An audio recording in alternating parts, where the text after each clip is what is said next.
Alléluia. Il convient que nous puissions toujours adorer le Seigneur, parce que c'est tout ce que nous pouvons faire pour le Seigneur. Lui qui a fait tout. Tout ce que nous sommes, avec ce que nous avons, appartient à l'Éternel. Donc, en retour, nous devons le louer.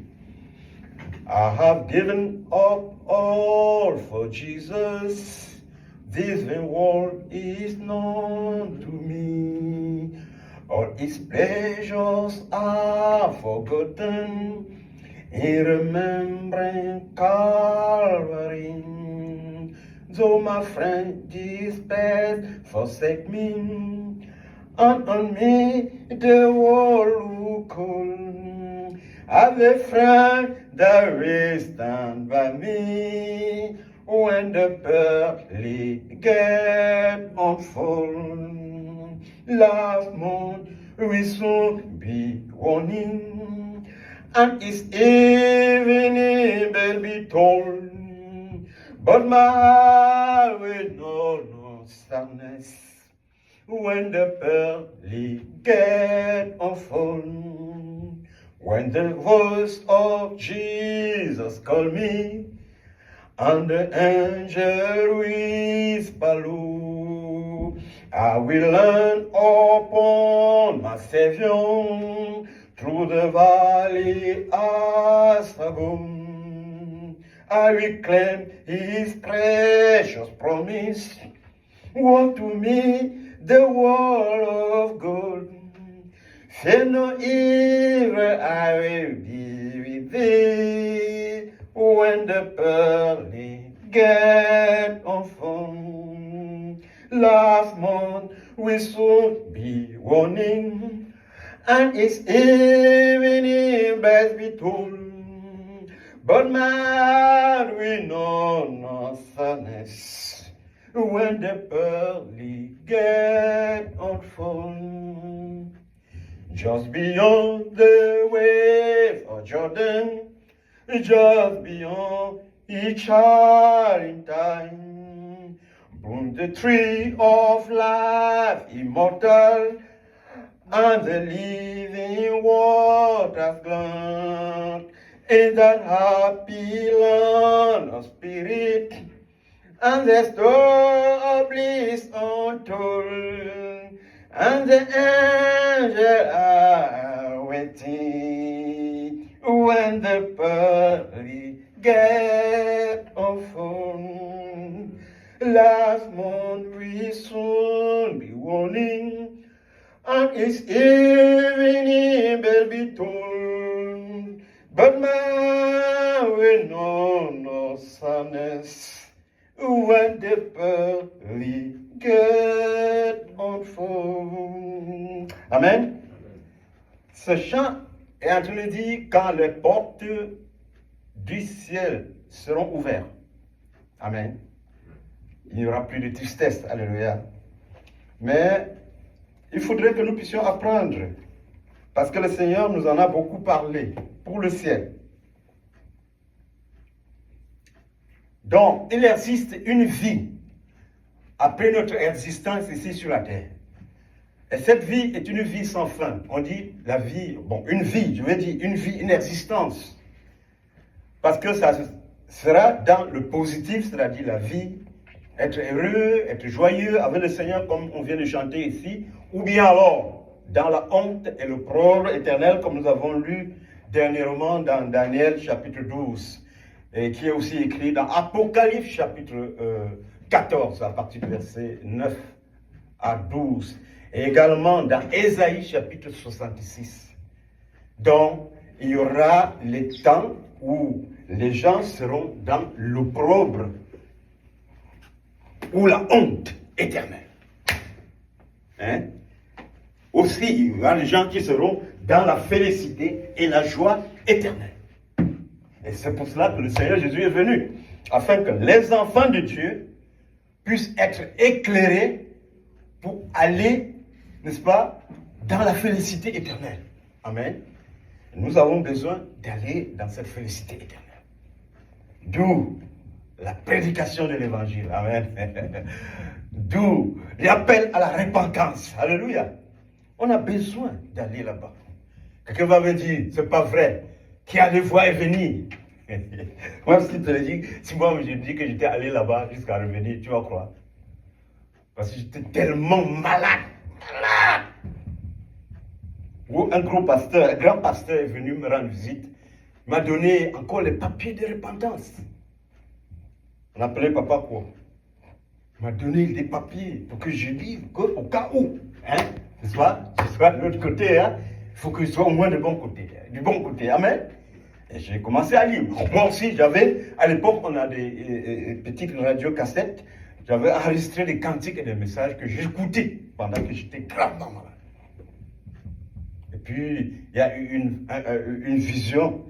Je ne peux pas vous dire maintenant parce que ce n'est pas le thème de notre prédication aujourd'hui. Mais ce que je voudrais vous dire, c'est que le Seigneur Jésus fait à tout prix que ses enfants, n'est-ce pas, viennent vivre la félicité avec lui au ciel. Amen. Oh, on dit que quand les portes du paradis seront ouvertes et que tu vas entrer là-bas, il n'y aura plus de soucis. Hein? Il n'y aura plus de chagrin. Amen. Tu seras heureux, à toujours et à perpétuité, quand le Seigneur nous aide. Et puis, j'ai entendu, comme je disais aussi la semaine passée, un médecin en France, il s'appelle Jean-Jacques Charbonnier, parce qu'il a été anesthésiste pendant plus de 20 ans. Et que les gens mouraient, parce que quand on opère quelqu'un, c'est l'anesthésiste qui vient maintenant le ramener à la vie, n'est-ce pas? Et il y avait des gens qu'on avait déclarés morts, qui après étaient revenus. Ils avaient leur histoire. Qu'est-ce qu'ils ont raconté? Amen, amen. Alléluia. Jésus dit, en vérité, je vous le dis, celui qui écoute ma parole et croit à celui qui m'a envoyé à la vie éternelle et ne vient pas en jugement, mais il passe de la mort à la vie. Vous voyez aussi, Jésus dit aux gens, laissez les morts enterrer les morts et allez annoncer l'évangile. Pourquoi? Parce qu'il y a l'état où un homme étant vivant est mort. Mort parce qu'il n'a pas Christ en lui, parce qu'il n'a pas rapport de Dieu. Amen. Parce qu'il ne s'est pas repenti, il est non régénéré. C'est-à-dire il est brut, comme en industrie nous disons brut de fonderie. Amen. On voit le châssis de voiture comme ça là, on coule dans le fonderie. Soit en fonte grise, soit complètement en aluminium comme le Tesla. Et après ça doit passer des étapes de rectification. On doit corriger certains endroits, enlever les superficies inutiles, enlever les débordements, n'est-ce pas? Mettre ça à la mesure désirée, n'est-ce pas? Hein? Par des appareils, parfois des machines à commande numérique. Amen. Donc, on rectifie certaines surfaces, on résine d'autres surfaces, ce ne reste pas plus de fonderie. Donc, si quelqu'un est sur la terre, il n'a pas connu la repentance, la régénération, il est comme ce produit brut de fonderie. Il ne sert à rien. Amen.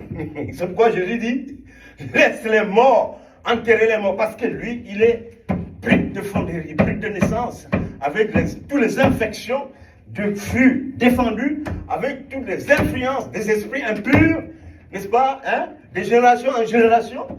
Et puis, c'est un instrument parfait du diable. Le diable l'utilise pour faire certaines choses. Il peut être inconscient. Généralement, on est inconscient, mais le diable l'utilise. Amen. Parce que Jésus dit, celui qui ne rassemble pas avec moi disperse. Si tu ne viens pas dans l'équipe de Jésus pour rassembler avec lui, tu disperses. Celui qui n'est pas avec Jésus est contre lui. Amen. Voilà, nous devons nous donner à Jésus et pleinement à Jésus. Et totalement à Jésus. Amen. Ça dit comme pour la mort. Quand nous nous donnions à Jésus-Christ là, on disait qu'on va mourir pour lui comme ça. C'est bon, on va mourir avec lui comme ça. Des années. Là où certains membres de famille allaient voir chez les charlatans, on dit que non, la mort n'est pas loin de lui. Faites tout pour l'amener ici pour qu'on le traite contre la sorcellerie, contre tout. Puis les gens attendaient la mort n'est pas venue pendant des années.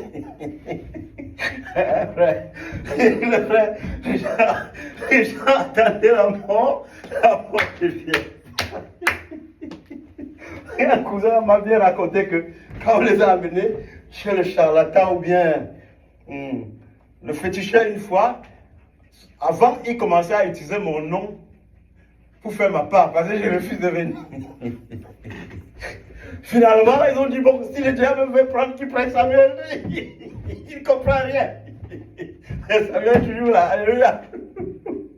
Amen. Oui. Il ne faut pas rester brut de fonderie, brut, tu ne serviras à rien. Il faut s'abaisser, entrer avec Jésus, entrer en Jésus avec toute humilité. Crainte, la Bible dit avec crainte et tremblement. Amen, amen, amen.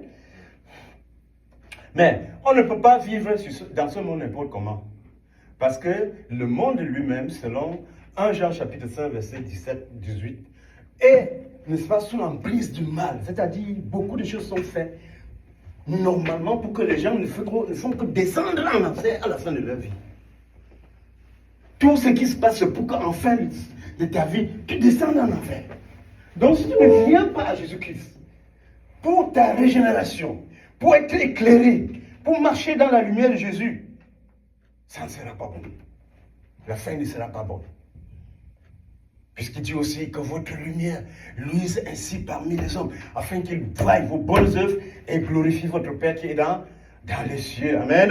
On dit que vers le temps de la fin, quand il descendra avec tous les anges, dans toute sa gloire, avec tous les anges de Dieu, sur un trône blanc, il séparera les uns d'avec les autres, comme on sépare les brebis du milieu de bouc.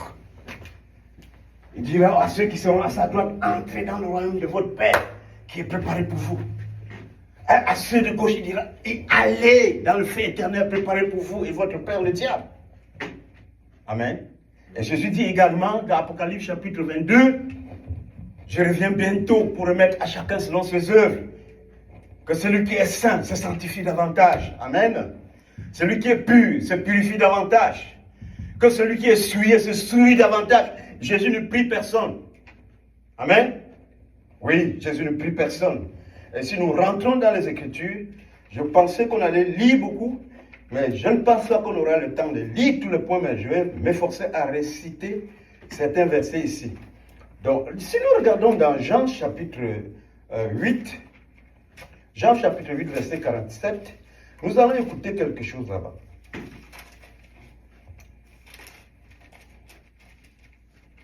Jean 8, 47. Celui qui est de Dieu écoute les paroles de Dieu.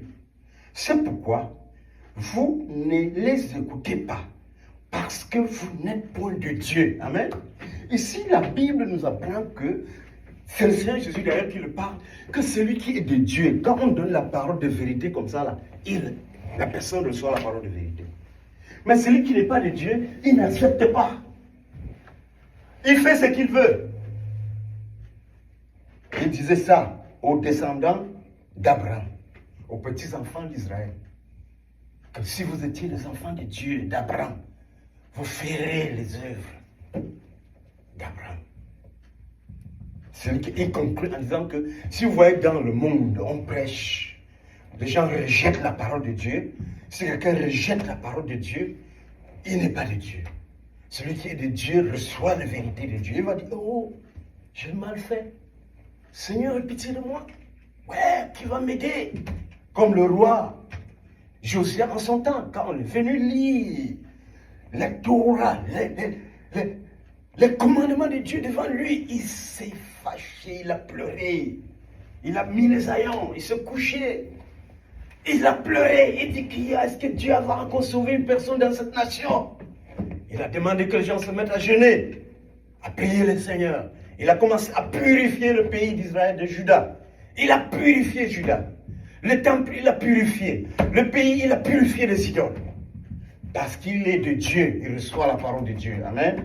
Mais il y avait aussi un autre roi, quand on a lu, ce roi-là est venu, quand on a lu encore, parce que de temps en temps, le pays de Dieu abandonnait les lois de Dieu, chacun faisait ce qu'il voulait. À un moment donné, Dieu permettait que ceux qui travaillent un peu à côté du temple découvrent que le livre, la Torah est là. Ils vont maintenant montrer au roi. On a lu devant le roi Sédécia, qui était roi au même trône, le même pays que Josias. Quand Sédécia a lu ça, a entendu ça, il était en hiver, auprès du feu pour se réchauffer, dans sa maison d'hiver pour se réchauffer. Il a dit, amenez-moi mon épée là. On a amené son épée, il a découpé la parole de Dieu en morceaux et l'a jeté dans le feu. On dit que celui qui est de Dieu reçoit la parole de Dieu, celui qui n'est pas de Dieu ne la reçoit pas. Celui qui est de Dieu se repent. Comme au temps de Jean-Baptiste, quand Jean-Baptiste prêche, même les soldats viennent dire comme vraiment, notre métier c'est tuer les gens. Mais vraiment, qu'est-ce qu'on va faire? Hein? Mais d'autres disent, vraiment ce con là. On n'a rien à foutre avec lui.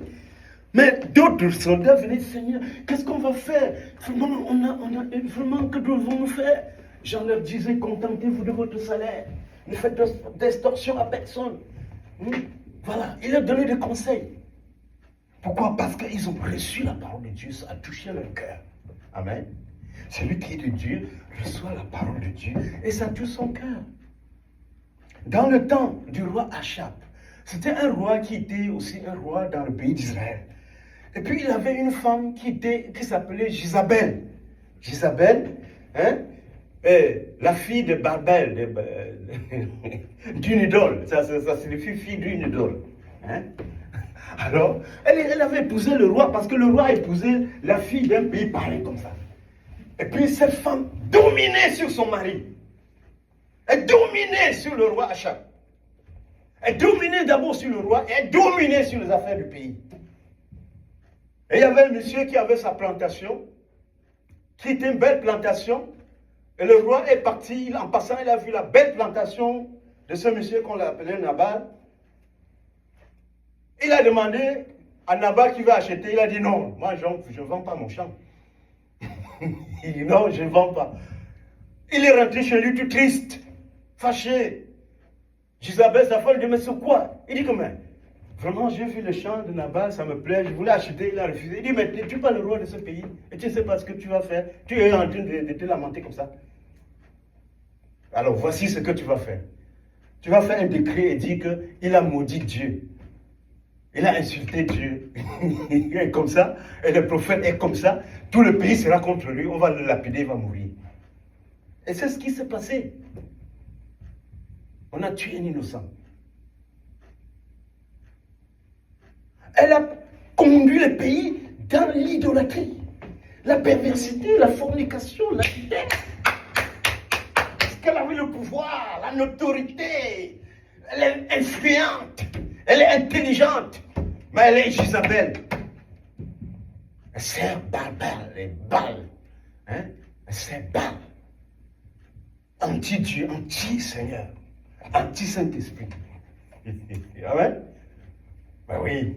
Même au temps du prophète Samuel, quand le pays d'Israël était bien, ça fonctionnait bien. Samuel était vieux, les gens sont venus intelligents. Les anciens du pays, intelligents, sages. Mais qui n'étaient pas pour Dieu, sont venus dire à Samuel que maintenant tu es vieux. Et il n'y a personne pour faire comme toi maintenant. Trouve-nous un roi. Il faut qu'il y ait un roi sur nous. Samuel était fâché, il dit, mais l'Éternel n'est-il pas votre roi?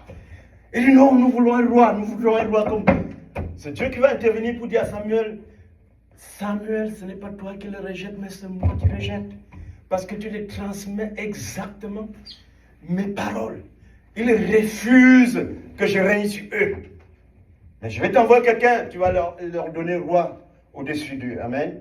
Donc, sur la terre, on peut trouver des gens intelligents, des gens capables, des gens dignes, des gens vraiment qui sont valeureux, des gens qui sont puissants, intelligents, qui font de bonnes choses, mais qui ne sont pas pour Dieu. Amen. Il y en a plein comme ça qui ne sont pas pour Dieu. Ils ne sont pas pour Dieu. Ils peuvent vendre, acheter, ils peuvent faire des projets et réussir, mais Jésus nous dit que ce sont des morts. C'est-à-dire ils sont vivants, mais ils sont déjà morts. Pourquoi? Parce qu'ils refusent la régénération, ils refusent la repentance, ils refusent le salut que le Seigneur donne. Ils ne sont pas de Dieu, ils refusent la parole de Dieu, ils n'acceptent pas la parole de Dieu. La Bible dit qu'aussi longtemps que je vis, tout genou fléchira devant moi. Ça, c'est l'Éternel qui l'a dit. Hein? Tout genou fléchira devant moi et toute bouche confessera. Amen. Ça, c'est dans Ésaïe chapitre 55, verset 23, si je ne me trompe pas. L'Éternel jure là-bas que tout genou fléchira devant lui.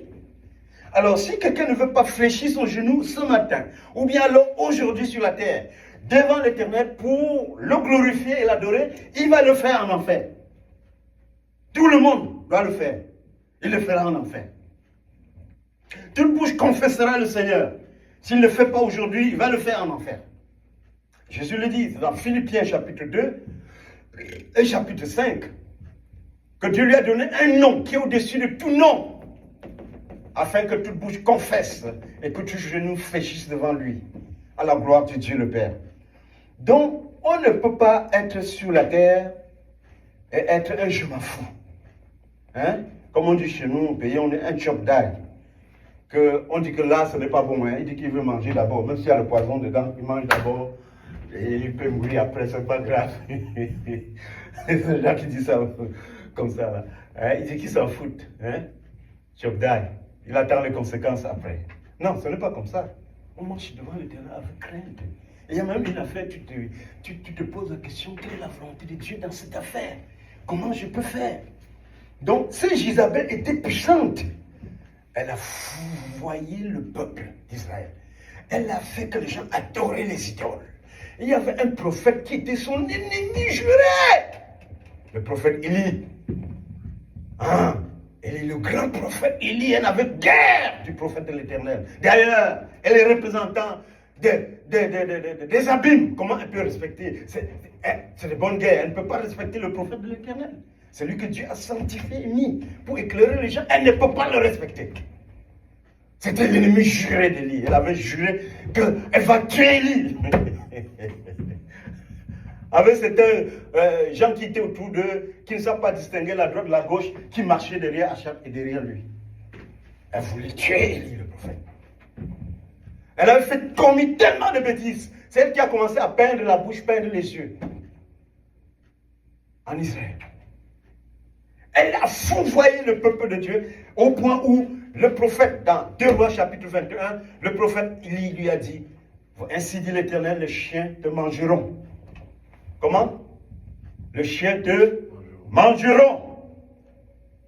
Elle ne s'est pas repentie, elle ne peut pas se repentir. Elle continue, elle est puissante, elle est forte, elle continue. Jusqu'à un jour, un prophète était passé.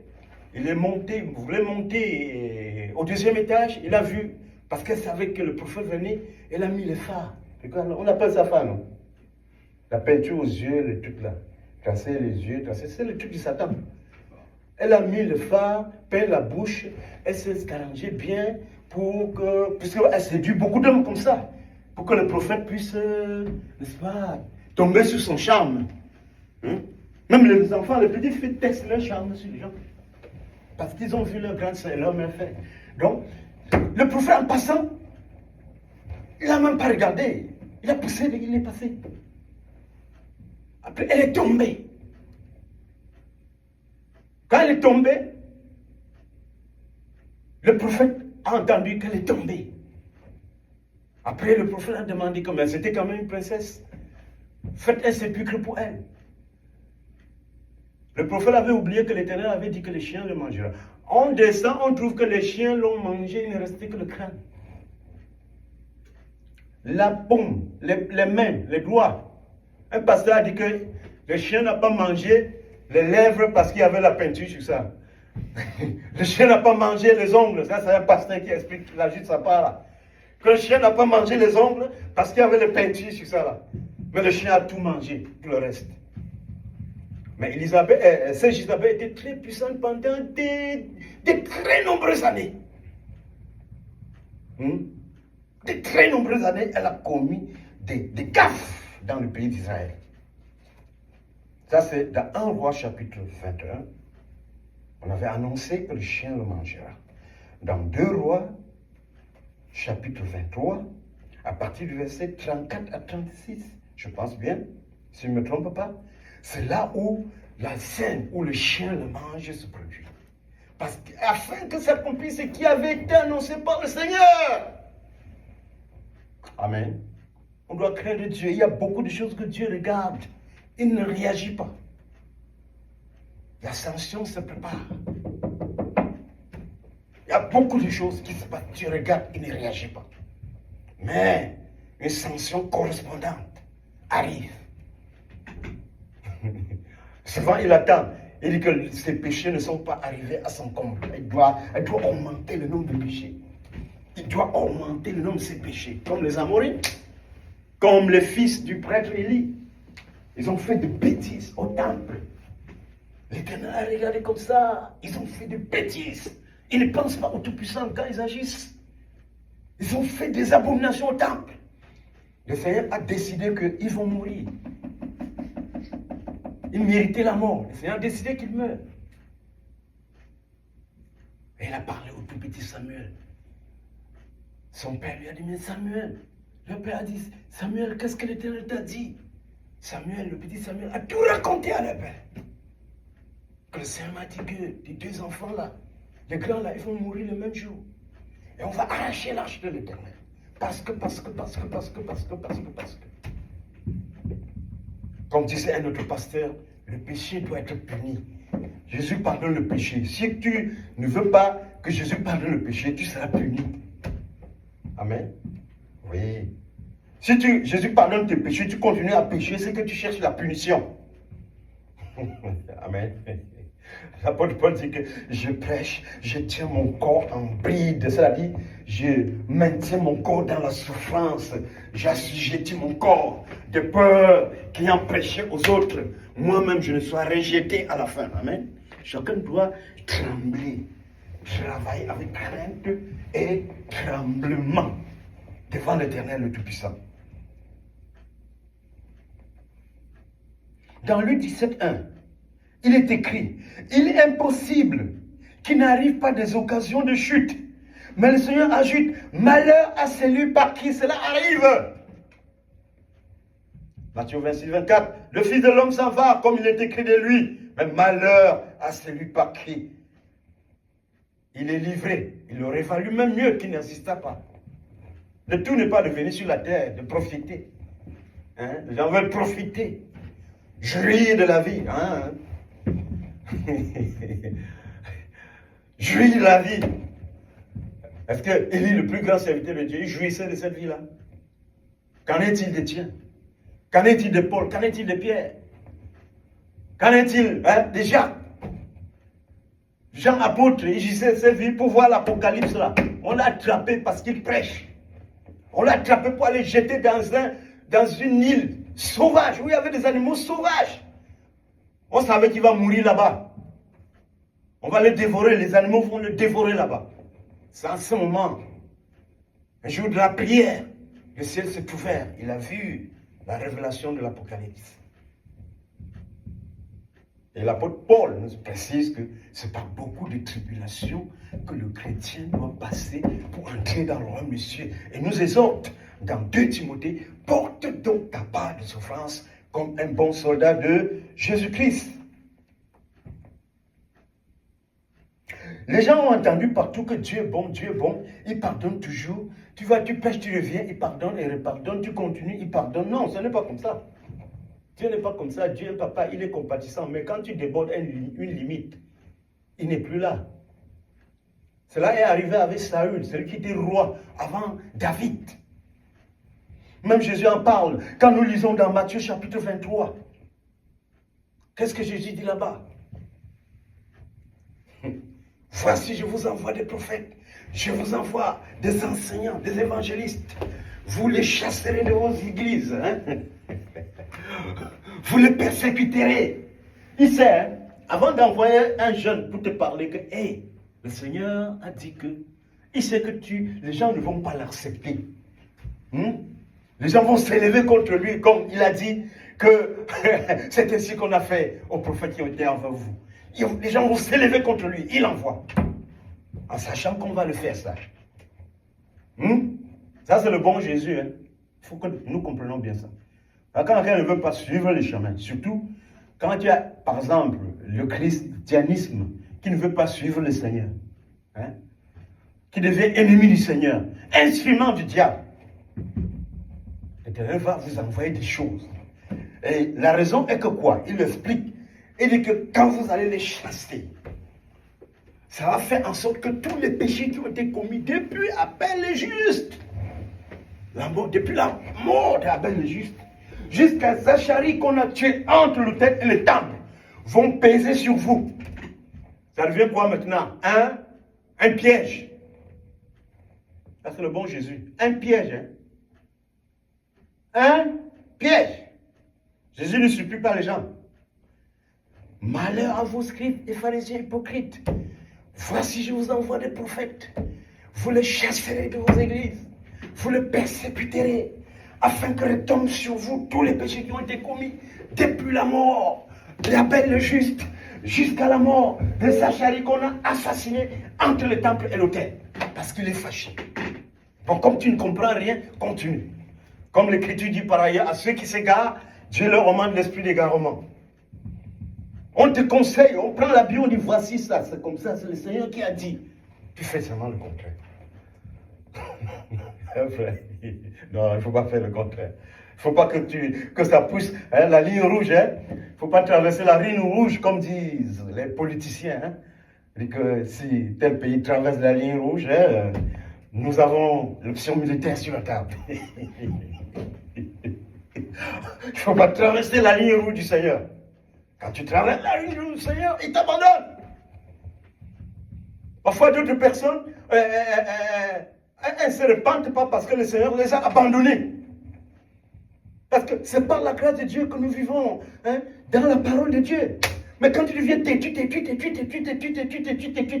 le Seigneur s'arrête. Le diable sait que l'Éternel, il voit l'Éternel, il sait qu'il t'a abandonné. Tu deviens maintenant serviteur du Satan, hypocrite. Tu peux aller à l'église, donner les offrandes, acheter l'huile de prophète, acheter l'eau, payer tout ce que tu payes. C'est vraiment pour aider peut-être ce prophète à s'acheter une grosse voiture, acheter le maquillage pour que sa femme, puisque c'est ça qu'ils font souvent, non? Et les cheveux sacrifiés, ou les cheveux des morts, ou les cheveux sacrifiés aux idoles indiens, pour qu'on la voie avec les chaussures comme ça. J'étais allé dans une autre église, j'allais donner mon offrande. La femme du pasteur, peinture, bouche malade, elle marchait avec les chaussures comme ça là. Le Seigneur m'a dit, tu donnes l'argent là, pourquoi? J'ai tenu l'argent. J'ai augmenté, il y avait un autre pasteur en Afrique qui n'a pas, il avait des problèmes. J'ai envoyé là-bas.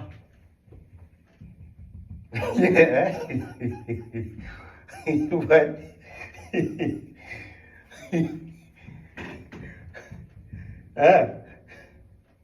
Regarde, quand Jésus parle là, parce qu'à un moment donné, il se fait bon, restez vipères. Comment échapperez-vous au feu de l'enfer? Parce qu'il a parlé par les personnes. Chacun ne fait que faire ce qu'il veut. Comme nous on prêche. Chacun ne fait que ce qu'il veut là.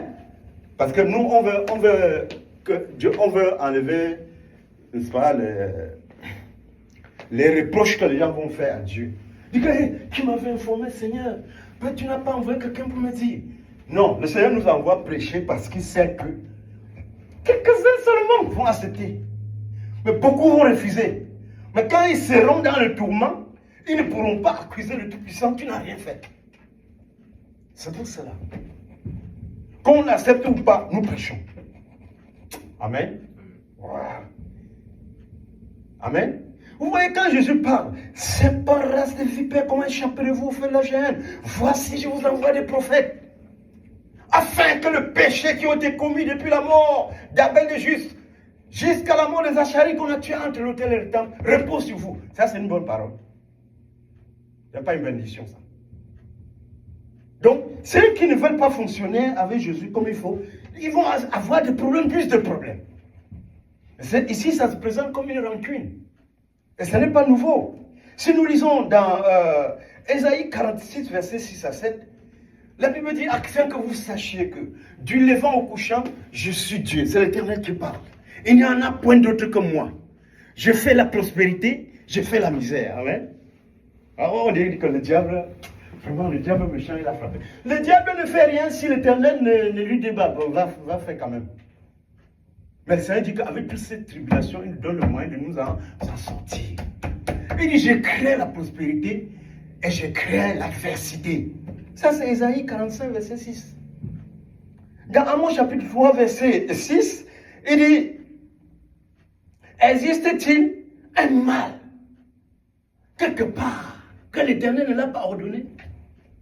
Si nous voyons quelqu'un, un Dieu quelque part, c'est nous qui ne connaissons pas, mais l'Éternel connaît. Il a couché.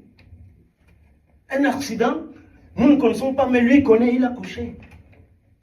Et une fête, un mariage, les gens ne connaissaient peut-être pas, mais l'Éternel connaissait, il a couché, sinon ça ne marche pas. Même ce qui est mauvais, le diable vient le voir, le Seigneur, regarde.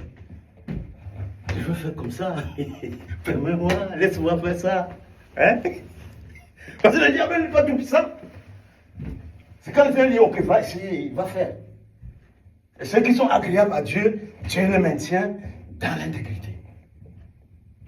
Ça, c'est Amos chapitre 3, verset 6. Lamentation chapitre 3, verset 37. Qui a dit qu'il arrive quelque chose dans une ville, dans une communauté, que l'Éternel ne l'a pas ordonné. Même les guerres que nous entendons là, Jésus l'a d'ailleurs dit, vous entendrez des guerres, les bruits de guerre, les bombardements. Comment j'ai appris que cette nuit, ou bien hier, on a envoyé plus de 300 roquettes au-dessus d'Israël. Lui aussi, il est en train de riposter avec 3 chasseurs bombardiers. Boum, boum, boum, boum, boum. Ça nous surprend, mais ça ne peut pas surprendre l'Éternel parce qu'il connaît tout ça. Ce qui a dit que quelque chose s'est passé si l'Éternel n'a pas accepté. Donc nous devons vivre avec crainte et tremblement. Seigneur, garde-moi du mal. Je suis faible, je commets des fautes, je fais des erreurs, pardon. Délivre-moi du malin, du Satan. Délivre-moi des tentations. Seigneur, aide-moi, s'il te plaît. Délivre-moi. Amen. Ah oui. Seigneur, délivre-moi. Deutéronome 32, 39. Moi, l'Éternel, je suis Dieu. Je tue et je fais vivre. Je blesse et je guéris. Et personne ne délivre de ma main. Amen. Oh. Si demain tu dois prospérer, c'est un don de l'Éternel. Amen. Pourquoi quand tu veux adorer l'Éternel, humilie-toi profondément. Tu sais que je n'ai que toi. Papa, souviens-toi de moi. Je fais souvent des gaffes, et pitié de moi. Amen. Je dis, si tu dois rire demain là, c'est lui. Même si tu dois te donner une voiture, c'est lui. Quand je suis sorti de l'université, je n'avais pas encore quelque chose à faire. Après, je devais avoir une autre voiture. Parce que l'autre était... Nous sommes allés avec M. Hervé de Persévérance à un endroit pour avoir la voiture. Mais la nuit, avant d'aller, le Seigneur m'a montré que j'avais la voiture. N'est-ce pas? Hein? Maintenant, on arrive là-bas, le gars montre le truc, dans l'ordinateur. Il trouve qu'avec mes engagements, à travers l'université, avec d'autres, je ne pourrais pas facilement obtenir cette voiture en ce moment-là. Hein? On est parti, on était bons. Je me suis dit que bon, peut-être c'est un mauvais rêve que j'ai. On part le lendemain. Il appelle au bureau, venez, le gars là, est-ce que c'est un homme de Dieu? Il croit en Dieu? La fête là a marché. Venez. On est venu, on m'a donné la voiture, amen. Une voiture qui tient jusqu'à aujourd'hui là. Même les amortisseurs sont bien. Je suis allé pour vérifier la voiture, même les amortisseurs sont toujours bien. On m'a dit que non, il n'y a aucun problème avec les amortisseurs. Amen. Ouais. Afin que s'accomplisse ce que le Seigneur avait annoncé. Amen. Même si ça tend comme ça là, ça revient pour accomplir ce que le Seigneur avait annoncé. Je voulais dire qu'il n'y a rien de bien que tu vas avoir si le Seigneur n'accepte pas. Il y en a qui ont beaucoup de bonheur physique, terrestre, de jouissance charnelle, physique, la félicité terrestre. Mais, quelque part, on dit que c'est leur part. C'est-à-dire qu'ils n'ont pas part au royaume des cieux. Mais les vrais enfants du royaume des cieux, là, Ils ne vivent pas dans l'opulence comme ça. Ça n'a jamais été comme ça. Hein? David, pour même devenir roi, a souffert. Même devenu roi, il a souffert d'autres qualités de souffrance. Joseph a souffert. Les apôtres ont souffert. Les apôtres qui sont nos exemples ont souffert. Souffert. Ils ne prenaient rien à personne. Mais ils ont souffert. Et on ne peut pas avoir une petite souffrance, on commence à baisser les bras. Parce qu'on regarde les autres. Non. Nous devons regarder nos figures emblématiques. Amen.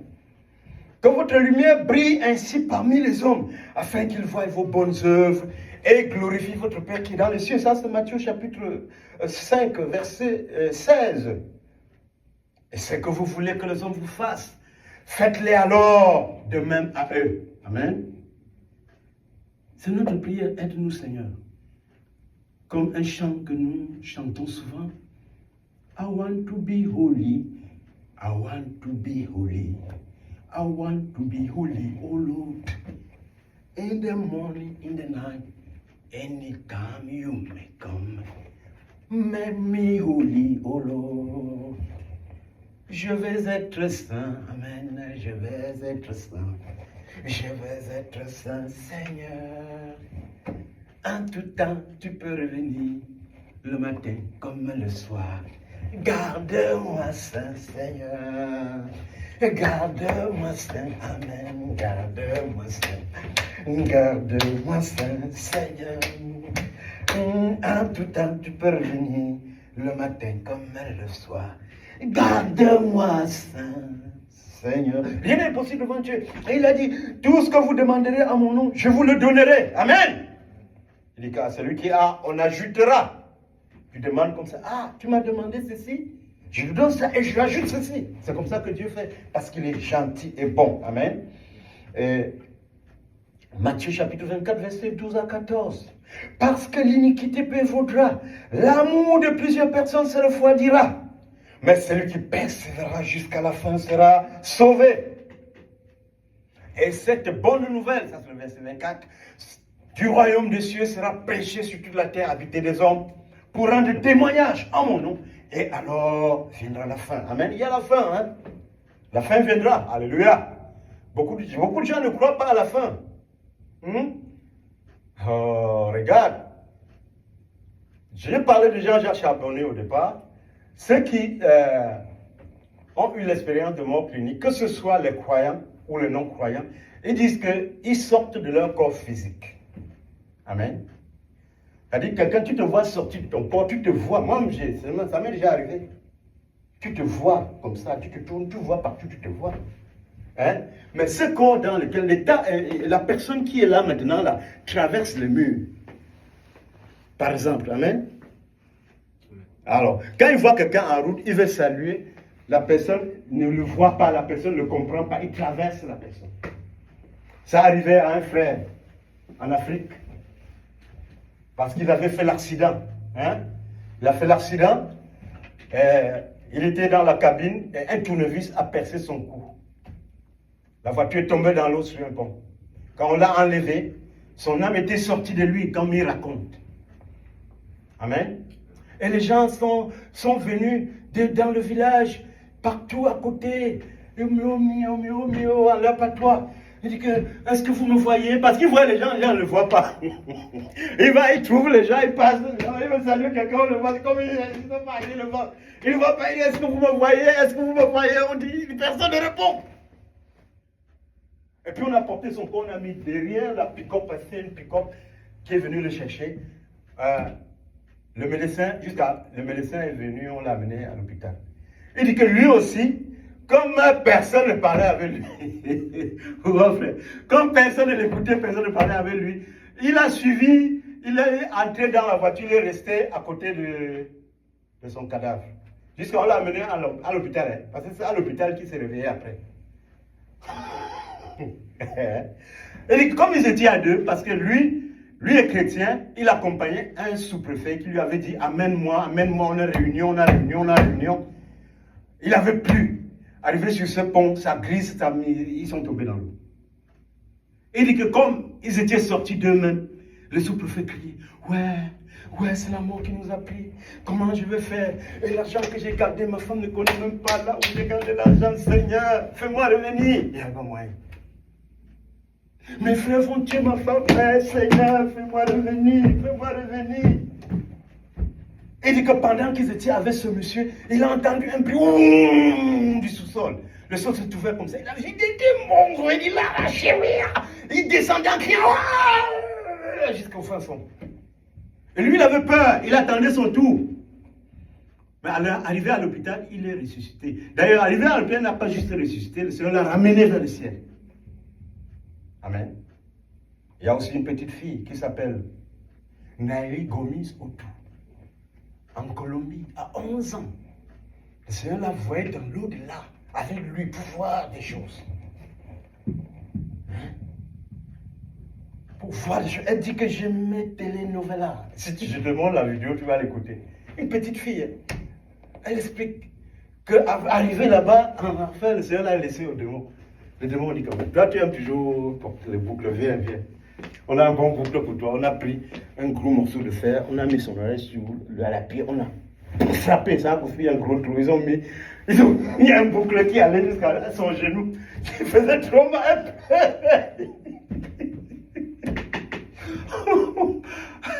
Elle dit qu'elle a vu sa grand-mère en enfer. Dans la torture. Le Seigneur lui dit que, elle dit pourquoi ma grand-mère ici? Elle dit qu'elle ne pardonnait pas ma fille. Elle ne pardonne pas.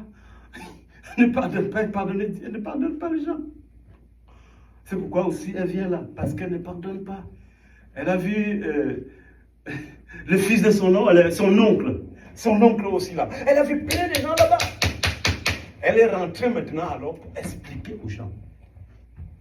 De la même façon, il y a une Coréenne, la Corée du Sud. Hein? Elle est artiste, c'est-à-dire peintre, que l'Éternel a envoyé en enfer. Là, il est venu la prendre pour amener la voir ce qui arrive aux hommes après la mort.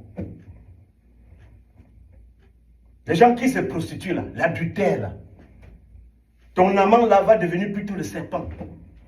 Les serpents, fornication, avortement. La fille dit qu'elle pleurait. Même Naïri Gomes, elle parle en pleurant. Elle pleure. Elle avait dit, Seigneur, pourquoi moi? Il dit, non, je t'ai choisi, c'est toi qui dois aller là-bas, ma fille, pour parler aux gens, pour qu'ils comprennent. Il dit, pourquoi tu n'as pas pris mon grand frère? Il dit, non, c'est toi que j'ai décidé de prendre. Toi, tu allais voir pour aller parler. Parce que le démon ne rit pas avec les gens là-bas. C'est terrible, c'est horrible. Je conseille aux gens de voir ces films-là. Si tu mets le titre, Dieu amène un artiste coréen en enfer, tu vas voir. Ou Naïri Gomes Otu, témoignage, tu vas l'entendre. La petite fille, comment elle parle. Tout le monde à l'église, il y en a qui se couchaient par terre dans l'église. Une petite fille. Elle raconte les choses. Que je souhaite que chacun doit essayer d'écouter ça. Amen. Que l'Éternel nous aide. Parce que la Bible a dit que passez par la porte étroite, car beaucoup essaieront d'entrer, ils ne le pourront pas. Dieu n'est pas là pour s'amuser. Et cette affaire de l'éternité, on dit que le cri de tourment des gens monte au siècle des siècles, ils n'ont pas de repos ni jour ni nuit. Oh, ils n'ont pas de repos ni jour ni nuit. Apocalypse chapitre 14, dernier chapitre 12, pour l'opprobre et la honte éternelle. Parce qu'ils ont refusé la parole du Seigneur. Ils ont fait le contraire. Comme j'étais à l'université, une fois, quand on a travaillé dans le projet, on était fatigué, on a entendu une jeune fille dire, vraiment, les hommes devaient se laisser gouverner par les femmes et le monde serait meilleur. Un autre qui se tient là-bas, c'est un Africain, enfin un Noir qui vient d'Amérique du Sud. Il dit, c'est comme ça, ma mère veut toujours commander chez nous, il n'y a pas de paix chez nous, tout est ici chez nous. Ma mère veut toujours commander mon père. mon père enseignant à l'université, mais lui, il a voyagé, il est arrivé au pays, en Haïti, il ne veut plus revenir. Il enseigne lui à l'université là-bas, il dit qu'il ne veut pas que la femme le commande. Il nous a laissés ici. Un autre qui était blanc dit que, mais chez nous, il n'y a pas de problème. Mon père obéit, il est soumis à ma mère, 100%. Quand on veut me demander quelque chose devant la mère, moi je suis devant mon père, il va encore aller demander devant la mère. Ça c'est un blanc. C'est-à-dire, sur la terre, on a tout inversé. Quand on dit qu'un homme, il n'y aura pas d'homme voué à la prostitution, aucune fille vouée à la prostitution, et aucun homme voué à la prostitution, aucune fille paillarde, aucun homme paillarde au milieu de vous. Maintenant, les gens forniquent avant d'aller au mariage. Il n'y a plus de stabilité. Or, quand le Seigneur dit il n'y aura personne vouée à la prostitution, qu'est-ce qu'il donne comme définition de prostitution? Il dit que si une fille, on épouse une fille au milieu de vous, et vous trouvez que étant chez son mari, elle n'était pas vierge, vous la lapiderez. Parce qu'étant chez ses parents, elle s'est prostituée. Hein? C'est-à-dire une fois, l'Éternel considère ça comme la prostitution. Hein? Mais si tu vois le film de l'enfer là, tu vas comprendre que tu dois fuir l'impudicité, tu dois fuir l'escroquerie. Hein? Tu dois fuir le détournement, tu dois fuir le mensonge, tu dois fuir les tromperies, les ruses. Que tu dois te soumettre, tu dois rester à ta place. Que tu dois être pauvre en esprit, pas être intelligent, sage, manipulateur, manipulatrice, comme je l'appelle. Il y a la paye pour ça, une bonne paye. Dieu dit que celui qui veut faire du bien, continue à faire du bien. Celui qui veut faire du mal, continue à faire du bien. Du mal, je reviens et je mettrai à chacun selon ses œuvres. Que celui qui a les oreilles comprenne. Que l'Éternel nous bénisse ce matin. Amen.